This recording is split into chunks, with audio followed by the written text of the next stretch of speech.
The Agenda with Steve Paikin is made possible through generous philanthropic contributions from viewers like you. Thank you for supporting TVO's journalism. It's been a year and a half since crowds took to the streets across North America to demand policing reform. How much has really changed?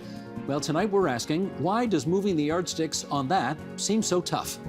Then we'll find out about an initiative aimed at helping get more black youth on a successful path into Canadian universities. It's Wednesday, November 24th, and that's ahead on The Agenda.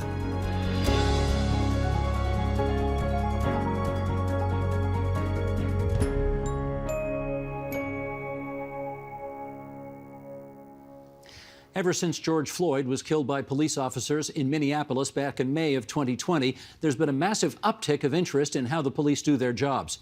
However, for a former mayor of Toronto, reforming the police has been a mission he's been on for half a century.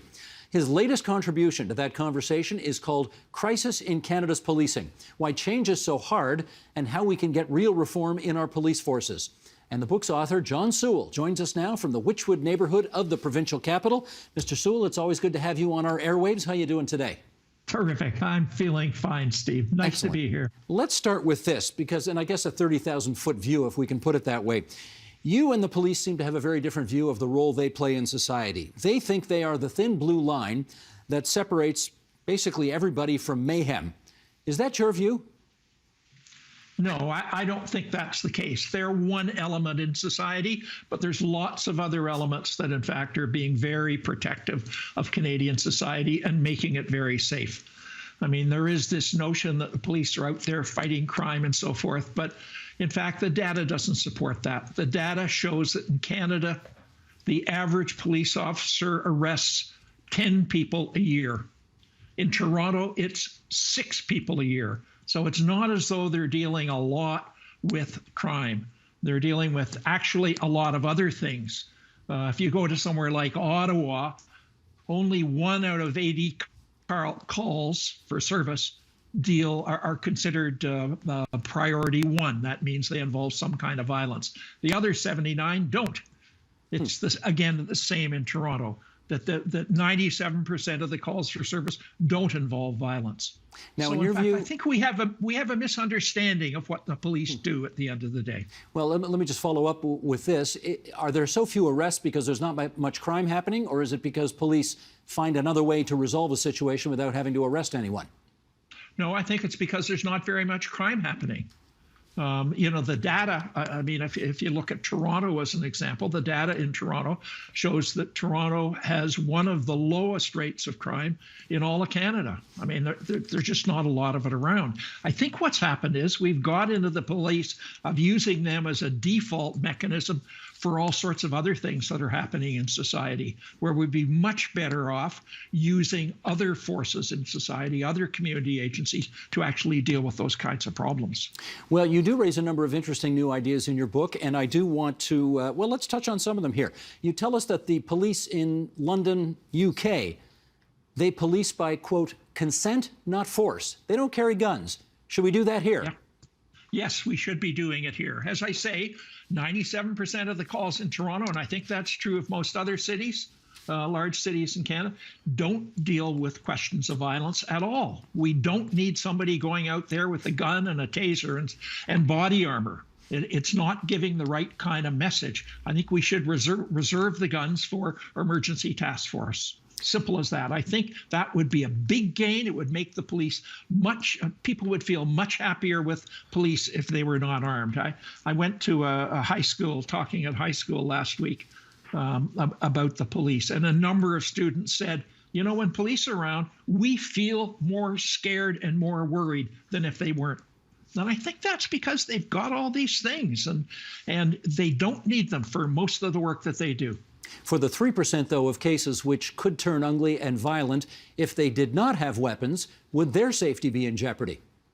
It might be, but I would send the emergency task force for those kinds of calls. There's no question about it. You know, in some cases, you are going to need to have some ammunition and some guns and so forth. But there are very, very few percentage numbers of the calls. All right, let's talk about training. Here's a quote from your book that I'd like to read. Nothing, you write, is more powerful as a training technique than isolating students for a period of time and subjecting them to a predetermined routine. What is it about how the police are trained that you think needs to change? Well, police are trained, first of all, they're all hired as generalists, not as people who know a lot about very difficult questions that must be resolved in society. But the second thing is we put them all as generalists in Ontario. We put them all into a school in Aylmer, Ontario, where they're trained for about a 3-month period to all be police officers and rely on each other. So they pick up the police culture right there in the training. And I don't think that's very helpful at all. I think we'd be much better off if we looked at police in a fundamentally different way and say this idea of starting everybody off as generalists and then training them as police officers to do various things is not the right approach. We would never do that for hospitals. It's not the way we hire doctors in hospitals. We shouldn't be doing it with the police. So that kind of training, I think, is not very effective at all. It's effective for creating a police culture, but that police culture doesn't serve you and I. One more idea from the book. Technically, legally, police services are supposed to come under civilian control. There's an oversight board, a police services board, that's supposed to be offering direction. Do you think the police chafe at that kind of civilian oversight? I don't think it works very well. The oversight doesn't work. The police commissions, the police boards, at least in Ontario, and I think it's true across the country, are not very effective. They don't seem to really bring police in line. The example I always give is the city of Toronto, the Toronto Police Services Board here. And, in 2001, they were told by the Supreme Court of Canada they were strip searching many too many people. Well, they did nothing about it for year after year. They continued to strip more and more and more people until finally there was a government report in 2018 that said, you're strip searching 40% of the people who were arrested when most of the other police forces in Ontario are strip searching 1% of the people arrested. Still, the police board in Toronto said, oh, well, we'll just leave it. It was only last year, after the murder of George Floyd, that in fact the police service board in Toronto said, oh, we're going to change our rules about strip searches. 19 years it took them. Well, that's not a good way for a police board to function. Well, we hope this has whetted people's interest to hear other voices join us into this conversation. We have these and other ideas I think we want to discuss. So joining us now from London, Ontario, is Scott Blanford. He's assistant professor and public safety programs coordinator at Wilfrid Laurier University and a retired police officer himself. In Hamilton, Ontario, there's Frank Bergen. He is the chief of police for the Hamilton Police Service. And in the provincial capital, Nana Yanful, who's the legal director at the Black Legal Action Centre. And we appreciate the three of you joining former Mayor John Sewell for this conversation about policing in Ontario in particular and in Canada in general today. Chief Bergen, let me start with you, and I'll pick up on that last issue that former Mayor Sewell and I were discussing. Civilian oversight of the cops, do they resent it? Of course we don't resent it, and we also should not diminish the amazing work that John Sewell has done for many years. And John, you and I have a lot in common. I started policing in 1982 in the downtown core in Toronto, so I've seen you at many events. I've seen you certainly at the board, and I think it's too easy also just to say that this conversation really has only begun since George Floyd. You've been having these conversations with policing and commissions and oversight for many, many years, and we thank you for that. It makes us better. With regards to police oversight, and you also finalize your actual last paragraph in your book that actually speaks about the reality of the role of the Police Services Board, the role of the OIPRD and the SIU and the oversight. There's clear understanding in the regulations, certainly within strategic planning, but also within governance and oversight of police operations. It works. It's about an honest conversation. Your point, we are accountable to our board. Our board is a civilian oversight, which is made up of municipal and provincial and designated people. Our board here in Hamilton has 7 vibrant participants. Our chair currently is our mayor, and that's until the end of this week coming up. So no, we do listen, and we do not discount the direction from our governor. Mr. Sewell, sounds like he's killing you with some kindness there. We'll get back to We'll get back to some of your feedback on those comments from the Hamilton Police Chief in a second, but I want to bring Nana in here. We have been talking about the relationship between the police and various minority communities in this and other cities for a very long time now. I think I interviewed John Sewell on his first policing book back in 1985 or something like that. Is there any evidence that you see, Nana, that things are improving in that regard? Well, thank you so much, Steve, for having me. And I'd like to echo the police chief's comments about Mr. Sewell. He has been a huge influence on my activism.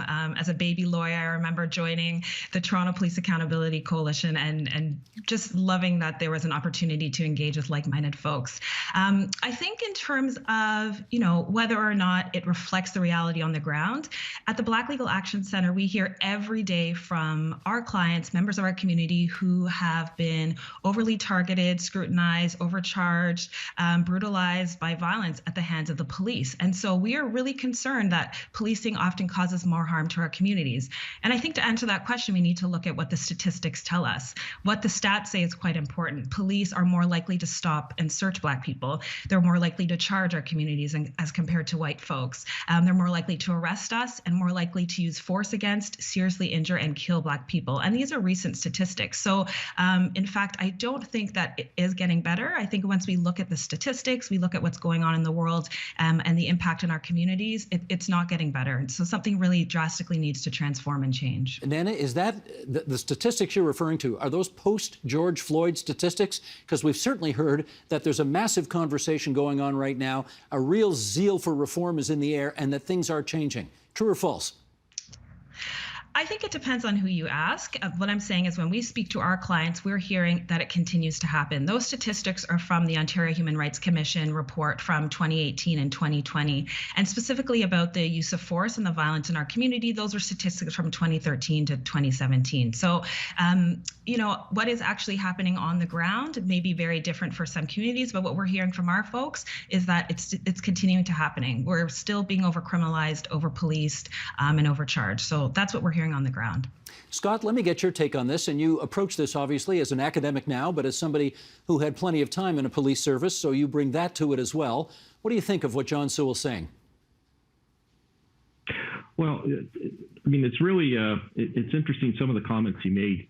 I'll start with the issue regarding firearms. I disagree, and I speak as a former use of force instructor, as a tactical officer, and the Canadian situation is such that I believe we're somewhere between the American model, which is hyper vigilant towards firearms, and the UK model.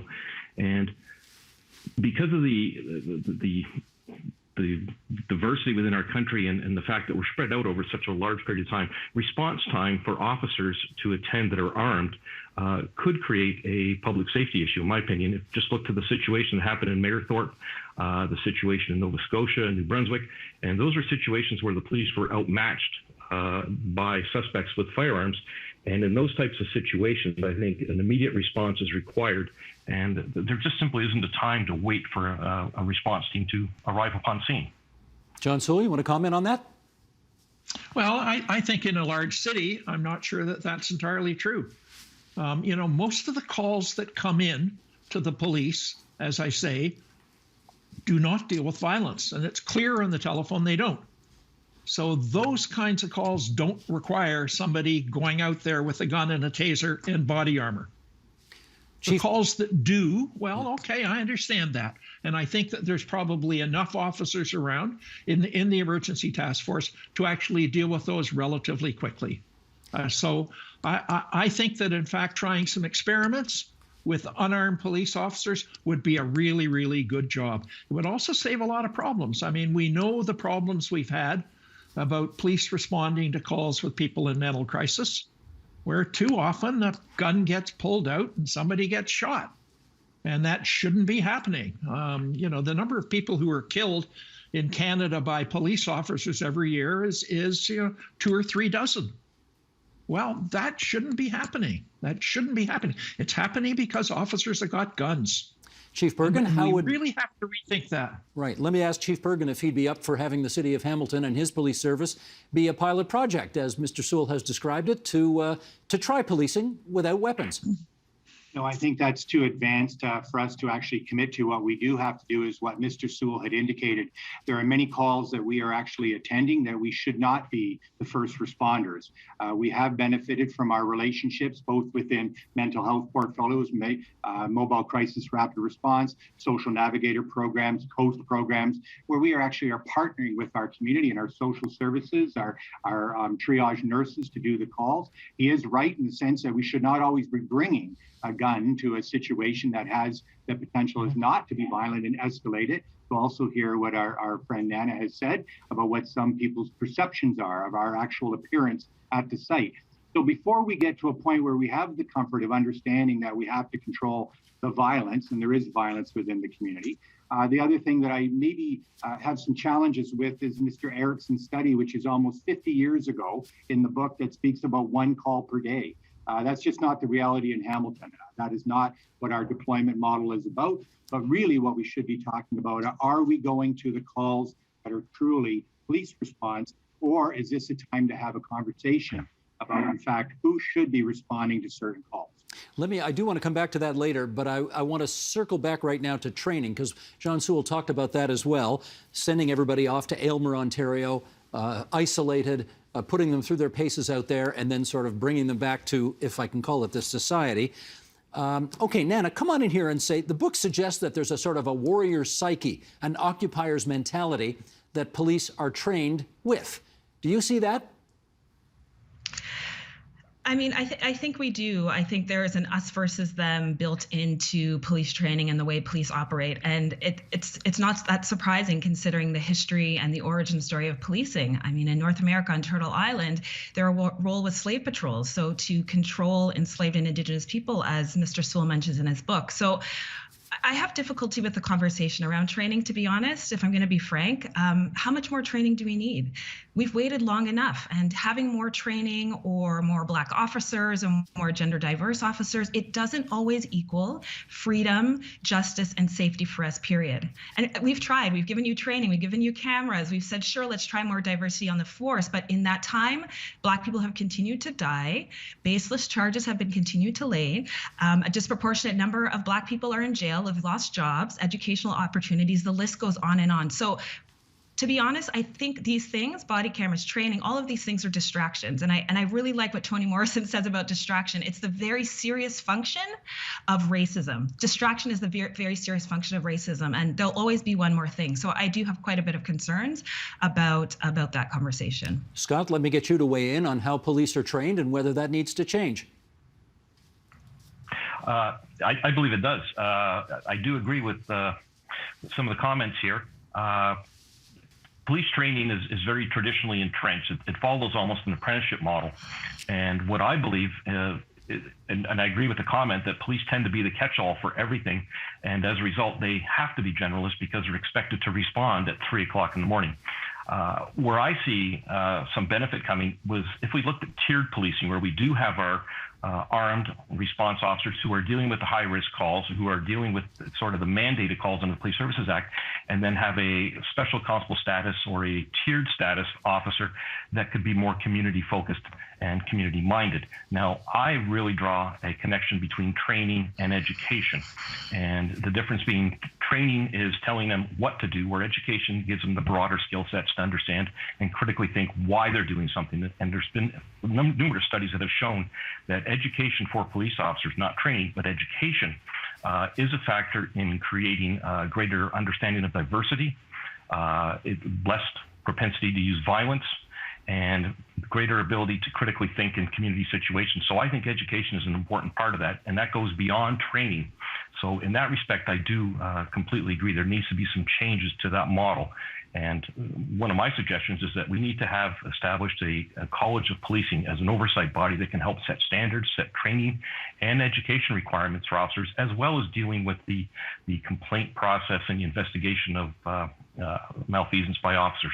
Let me get Chief Bergen to weigh in on whether he thinks he is getting adequately trained officers to join his service once they've graduated from the police college.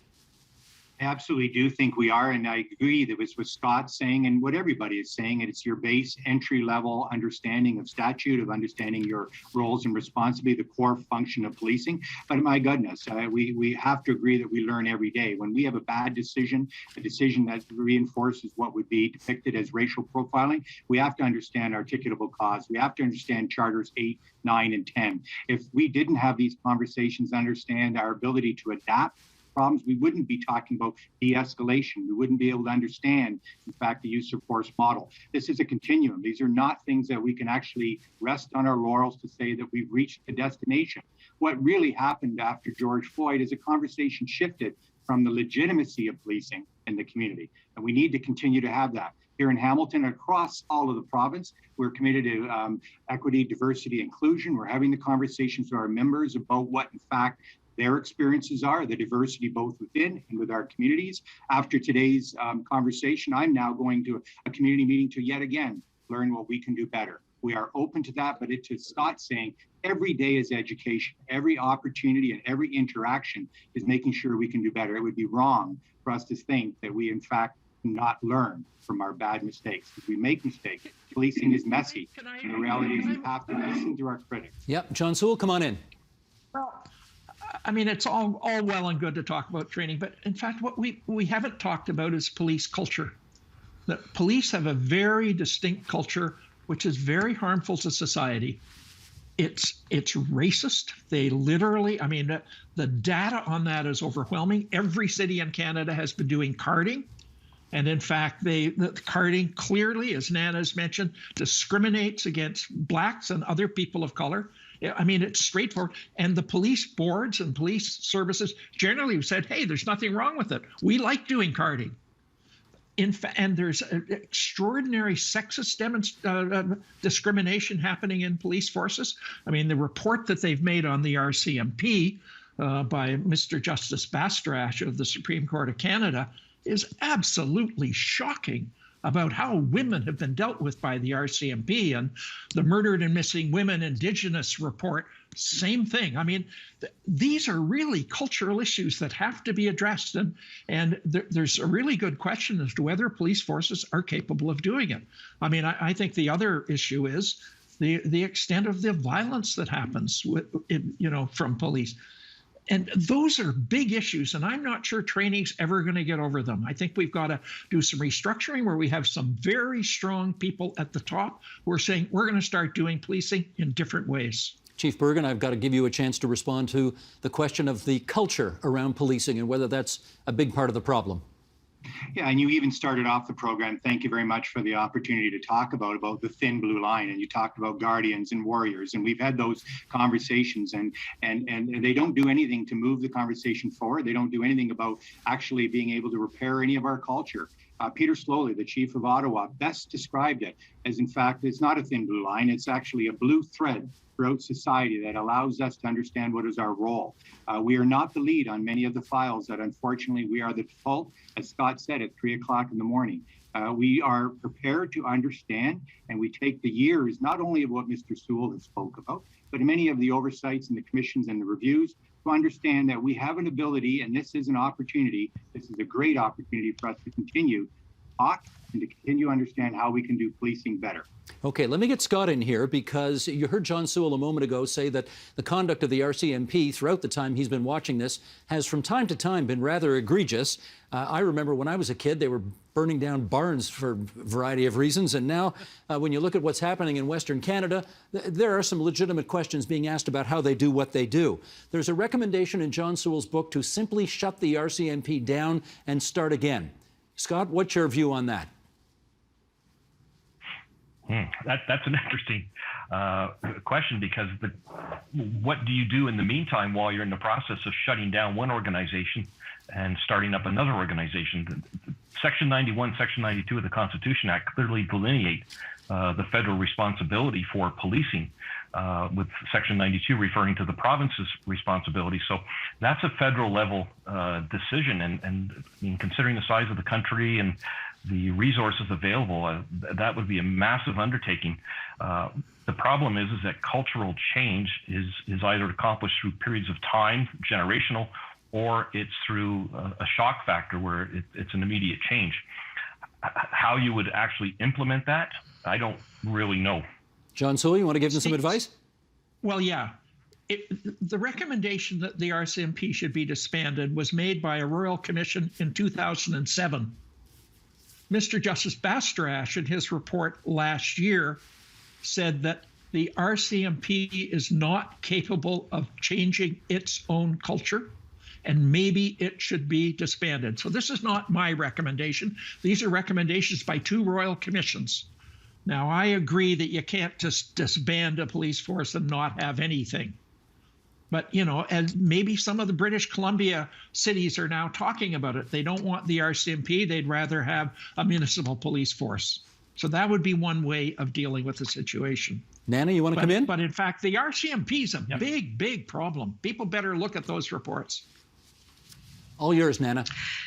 Thank you. Yes, I completely agree. And it shouldn't be seen as a radical alternative or a radical solution. There are a myriad of other options of community-based, non-police options and responses that are ready to go, right? We just need to decide to make the change, and we need political will to do that. I mean, no other profession can continually harm, have disproportionate impacts on various communities, and refuse. I think this is what's so key. Refuse to implement suggestions that are backed by evidence for improvement for decades and continue to get increases in their budget every year. It's unheard of. Okay, let me put a new issue on the table here, because perhaps the most 3 famous words used in the last couple of years as it relates to the police are defund the police.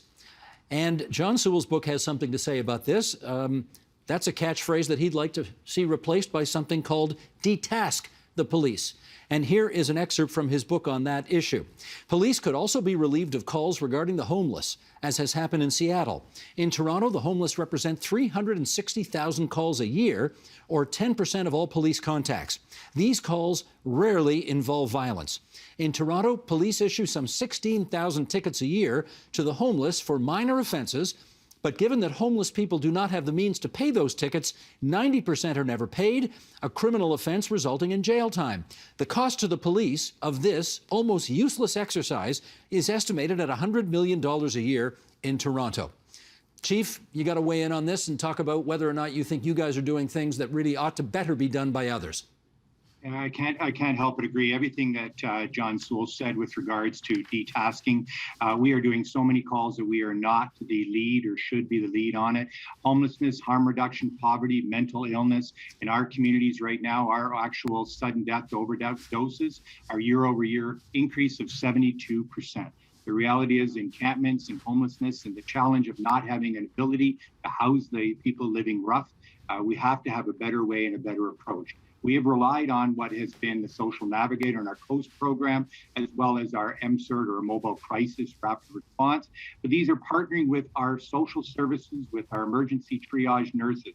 The reality is we've also established what is a rapid intervention safety team, where we in fact are working with all our collaboration and our partners with social services to try and find a different approach. These people do not belong in jail. These people have to have the support, and we have to be able to make sure we can meet their needs. Having police officers meeting that needs is not the right response. Scott, what should the police no longer be doing that they currently are? Well, I completely agree with this entire thread of conversation. Police have been tasked with, everything from active shooter situations to parking and barking dog complaints. I think there needs to be a return back to the core services that police are required to provide under the Police Services Act, and there needs to be more investment at the community level for the various infrastructures that are required to deal with these types of issues. If you look back to the deinstitutionalization of the mental health facilities back in the early 2000s, and what that created on the street for officers has driven up the calls for service. I think there needs to be a return back to the core services for police. And again, I come back to that tiered policing where you could have other community members, whether they're special constables or community teams that are working to deal with these other issues that are not violent in nature, not criminal in nature, and relieve that burden. But before you can do that, you have to make sure you have the infrastructures in place to take over these tasks that the police are currently doing. Nana, defund or detask the police? I mean, I see these two as hand in hand, right? You detask, you need the resources, as was just mentioned, you need the resources to actually fund these things. So we know policing can't be the only response to crisis, right? When the only tool you have is a hammer, everything looks like a nail, right? That saying goes. So we need to strategically, reallocate these funds to civilian-led alternative response models. And as I mentioned before, there are many options that are ready to go. We just need the political will to do it. Okay, John Sewell. On the political, sure. on the political will, Steve. This is where police boards would be really helpful, but they are not. No police board that I know is saying, yep, we've got to get into that. In Toronto City Council, as an example, it said we want to get police out of calls to those in mental crisis. And we want that change to happen. The Toronto Police Board, what's it done? It's expanded the amount of money it's spending for those kinds of calls. I mean, come on now. So we've got to have stronger police boards that actually take their job seriously. How do you make that happen? Well, we've got to have fundamentally different appointees to those boards. Instead of having people whose job is just to sit there and not do anything reasonable, we've got to get some different people. I suggest in the book that we actually get a whole bunch of people who are on the receiving end, people in the Black and minority communities, and people who are very activists, to sit down and make some recommendations about who should be on police boards. Well, that's what we have to do. John Sewell, I've known you a long time. I remember 40 years ago when Toronto police shot and killed a mentally handicapped Black man named Albert Johnson. You were pilloried at the time for criticizing the police, and it no doubt contributed to the fact that you lost the mayoralty at the time. This was in 1980. Was there anything in your judgment positive that emerged from all of that? Well, what I did was I raised the question of trying to change police and asking the police commission, as it was called at the time, to actually begin changing policies about various things. And it did not. I managed to convince the provincial government to institute a complaints process that was independent of police, and that existed from 1980 until Mike Harris killed it in the late 1990s. But that was about it. I mean, I was vilified for speaking about the fact that it was wrong for police to be breaking somebody's door down and shooting a Black man to death, in front of his children. I was vilified for that. Would you agree that a police chief coming on this program all these years later and saying as many times as he did, I agree with John Sewell on X, Y, and Z, does that constitute progress in your view? Well, I like it. I like it. Thank you, Frank, for saying those kinds of things.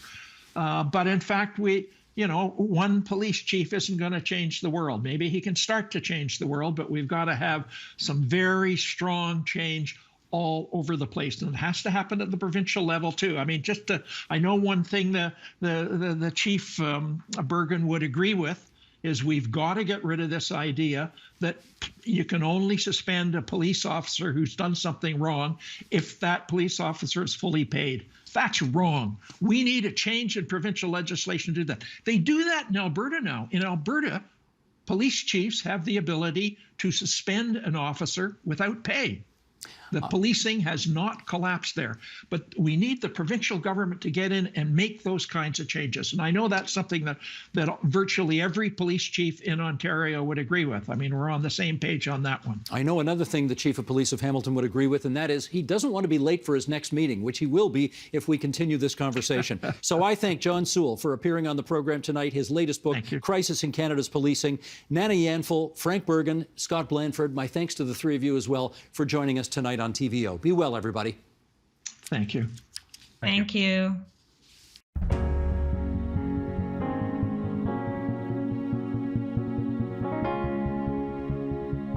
This fall, York University launched an initiative aimed at enhancing the representation of Black youth at universities across Canada.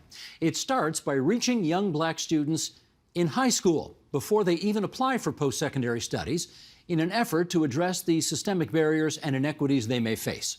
With us for more, from the provincial capital, Professor Carl James, who heads up the project. He is York University's Jean Augustine Chair in Education, Community and Diaspora. And in Brampton, Ontario, there's Aaliyah Clark, who is an undergrad student at McMaster University in Hamilton. And it's great, Professor James, to welcome you back to our program. And Aaliyah, nice to meet you for the first time. Professor James, can you just tell us about this 3-year initiative that York University has undertaken? What's it about? It's really looking at how Black youth are not being served effectively in the education system. And so it's a way of complementing and helping them to be able to work towards graduation. And I know there are a number of other graduation programs. I know in Ontario, there is the Black Graduation Coach Program that's funded by the ministry. But this seeks to talk more broadly to Black students and in different contexts. So this national project has, I'm working with colleagues from McMaster University, Julia Daniels, Annette Henry in Vancouver, Kevin Hewitt at Dalhousie, and Jennifer Adams at University of Calgary. And what we're doing, we're working in schools because we're working with grade 10, 11, 12 students. We're going to find out what they're thinking or how they're thinking that they might want to live after high school. So we're going to do research on them. We're going to find out what they're doing now. And because we're going to follow them over a 3-year period, we're going to pay attention to how their ideas have changed or what might have happened in the process of going through university, going through high school to be able to get to graduation. We're doing the same thing with university students during their undergraduate years, paying attention to how they're navigating the education system. But it's not only high school and university that we're interested in, high school graduation. We're also very keen on how students think about going to college versus university and what might go into that decision between college and university.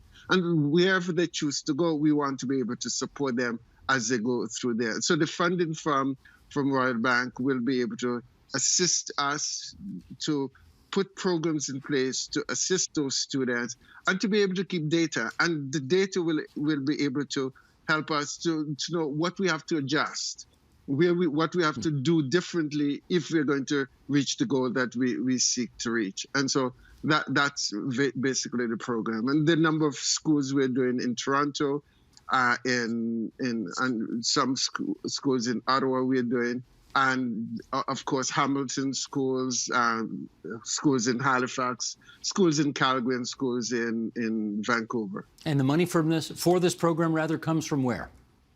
Royal Bank of Canada Foundations, and that's a 3-year funding. 3 years of funding. Okay. Aaliyah, let's just find out a little bit about you.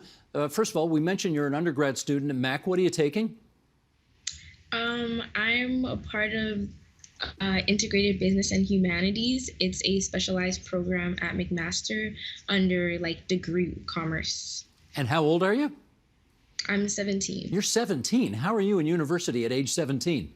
My birthday is next month. Oh, okay. That explains it. Do you think it would be, well, let me put it this way. You understand what this program is all about. Would an increase in the number of Black students on the McMaster campus, on any campus, what would that mean to you? It would mean a lot. Walking through campus, it can be a lot knowing that you're the only person that looks like you going through the area, I guess. Being able to have that family atmosphere would matter a lot, I guess. Coming from Brampton, where there is such a large, diverse population here, it was a really big adjustment going to Hamilton. In what way? I've never had to go to a PWI before, so a predominantly white institution. So it was a lot to find the balance between assimilating and actually just being myself throughout my classes. Are there many other Black students in the classes that you take? No. You're smiling. How come? It's me, and I believe there's 2 other Black students in my class. In a class of how many people? There's about 50, I believe, or 54. So that explains why you'd like to see a few more folks who look like you. Yes. Gotcha. Okay. Back to you, Professor James. What, I mean, the answer to this question may be obvious, but let's not assume everybody understands. What barriers are there, in your view, in place right now that prevent more black high school students from going on to post-secondary? First of all, the streaming, especially when we're trying to ask students, not only black students, but we're trying to ask students to make a decision about what they want to do post high school, and we're asking them to make that decision in grade 9.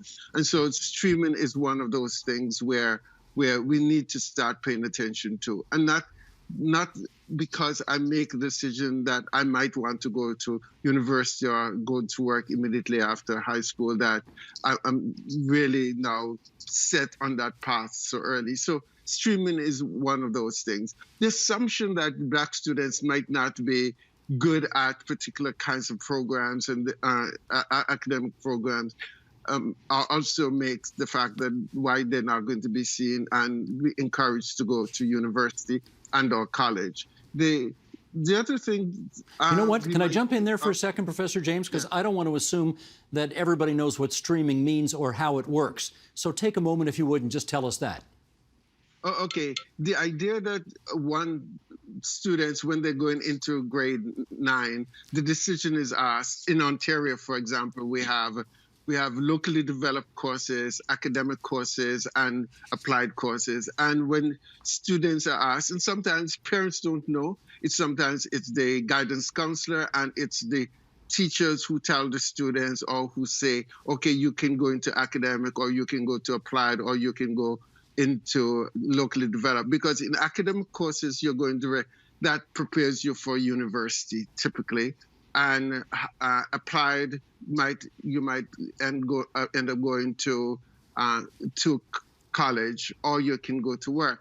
The assumption is that people are locked into these, and the students might not know, if I choose one, it might not mean I cannot change.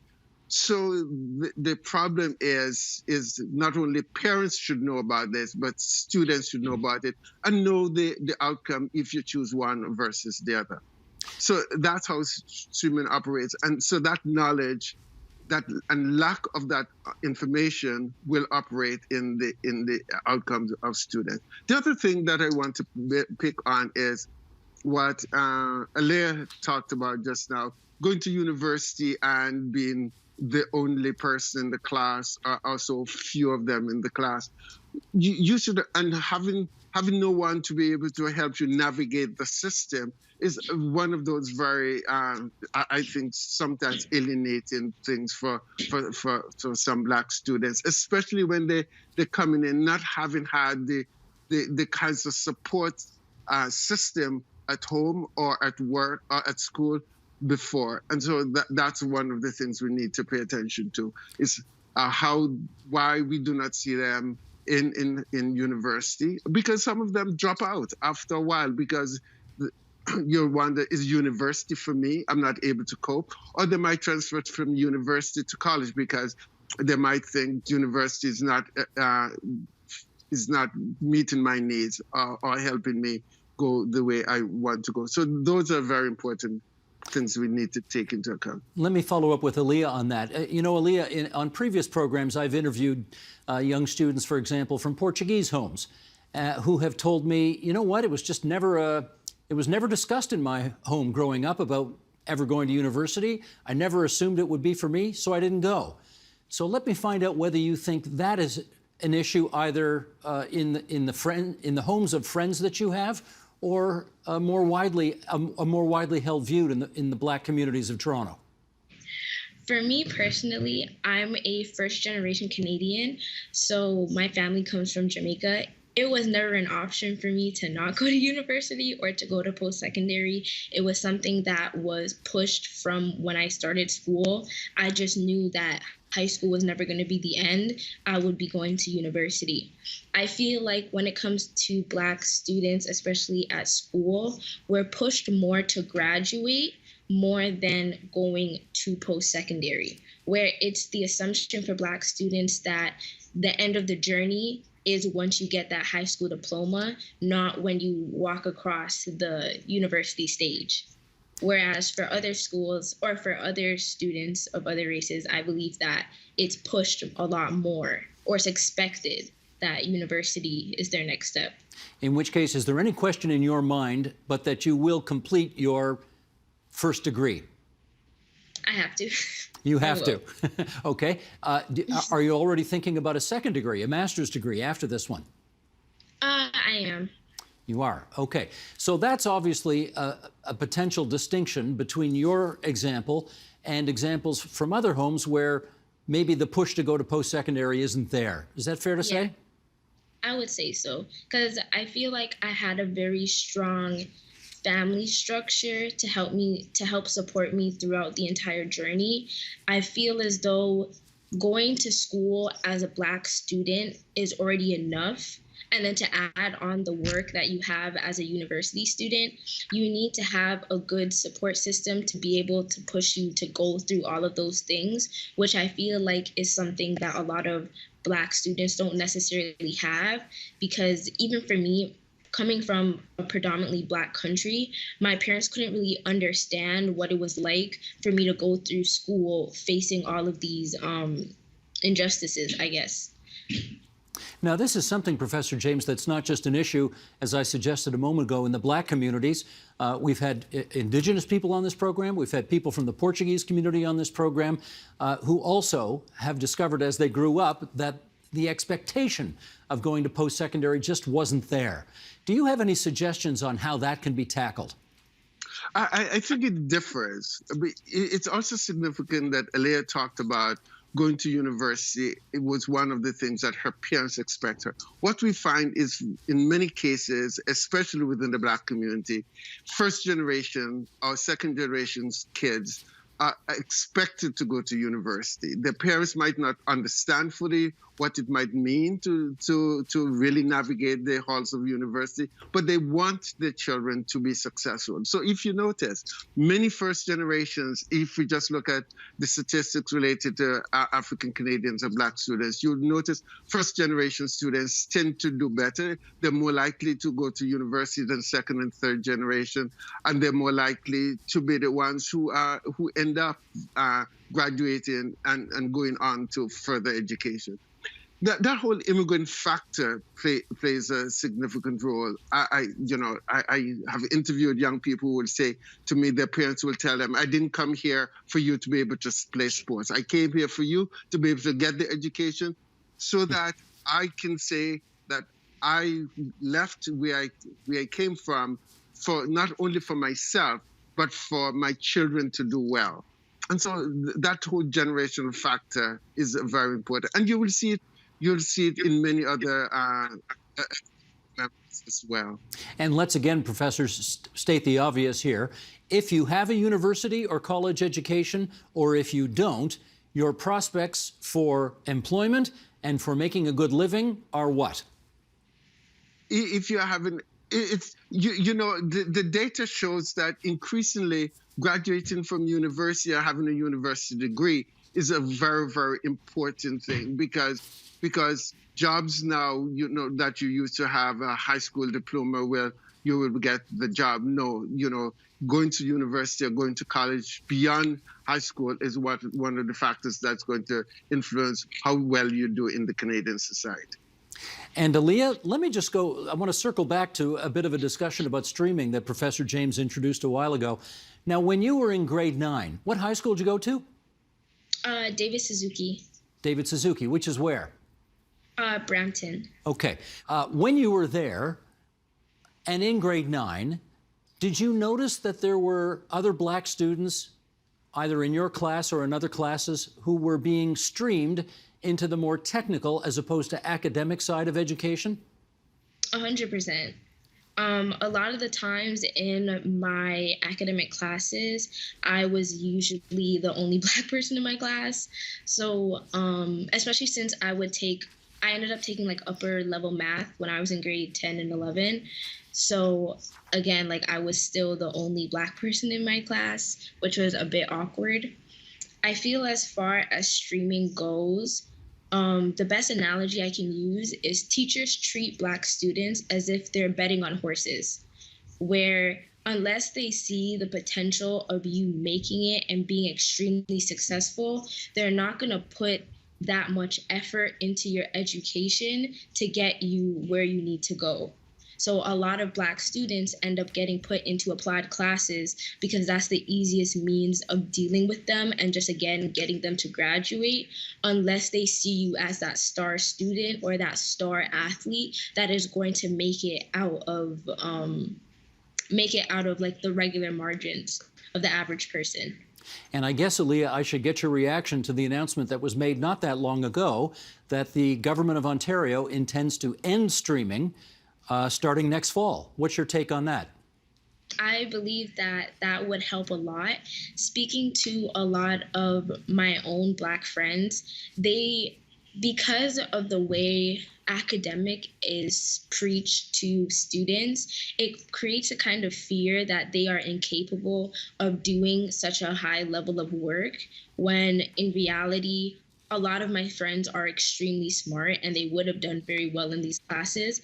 But due to the fact that we have this ideal of what academic classes are supposed to be like, it scares people. So now that we don't have streaming in those beginning years, it can allow students to be a lot more comfortable with the concept of high school and then choose if they want to go to university or college. Because how am I in grade 8 deciding if I'm going to go to university or college and I haven't even got to high school yet? I hope, Professor James, this is an appropriate follow-up question to ask you, but that is, do you know whether Black teachers stream Black students as much as white teachers streamed Black students? The research shows that students tend to do much better when they have Black students. Students who have had Black teachers are more likely to graduate, more likely to also go on to university. And so, of course, there would be, we cannot just simply generalize and say it's Black teachers might not also have certain kinds of ideas of competencies of Black students, but at the same time, the research shows that they also come with an experience of understanding what it means for a Black student to go through school. And also, in this case, many of them will know the expectations of their parents. And, you know, I talk to a number of Black students that will say how much they do well because the teacher, and in this case, the Black teacher, expects them to do well. And we have to start thinking about how teaching and those schooling is so much based on relationships. And if teachers and students can establish that kind of relationship, and if race enables that relationship to be established, we can see how much it's going to be to the benefit of the students. So there is a curse of low expectations in the education system as well, eh?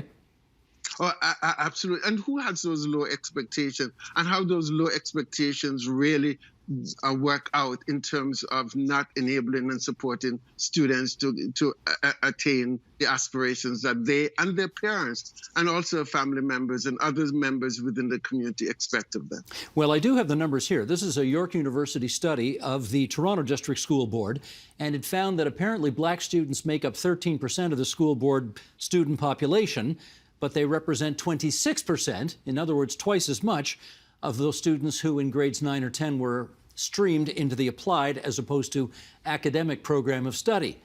What do you infer from that?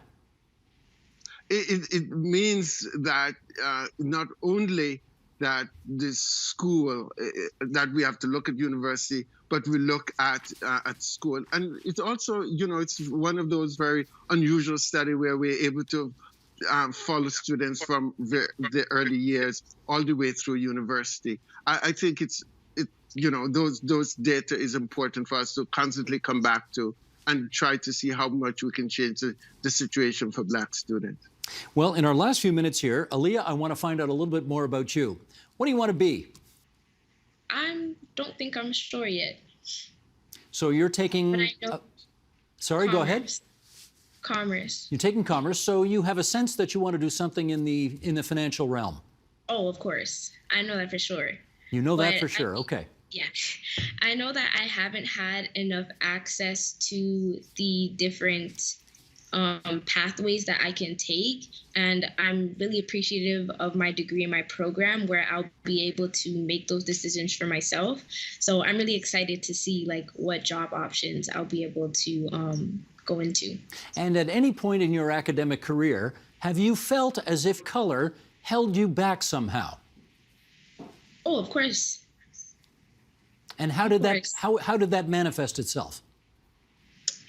For me, it created a lot of self-doubt because I felt as if I constantly had to prove myself that I deserved the equal amount of respect that students that were just being themselves got, if that made sense, where I needed to prove that I was a spectacular student in order to receive the bare minimum of benefits at times. When you hear a story like that, Carl James, what do you think? I think how much it's not just the individual student, but how we constantly have to look at the system, the institutional policies, the culture in which these students are trying to navigate and obtain an education. So it's important for us to look beyond just simply these individual. And of course, the achievement that we talked about, whether students graduate or not, cannot be interpreted merely based on how they applied themselves, but think about the culture in which they have to apply themselves to. Well, I hope, Professor James, you'll keep in touch with us and see how this 3-year program of yours goes. And Aaliyah, I have no doubt but that in the future at some point, young students are going to be going to the Aaliyah Clark High School, just like you went to David Suzuki's high school. You're very impressive. They're going to name a school after you someday, I have no doubt. Thanks for joining us on TVO tonight, you two. Thank you very much for having us. And thanks very much to Aaliyah for this opportunity to have this conversation with you. Thank you so much, everyone.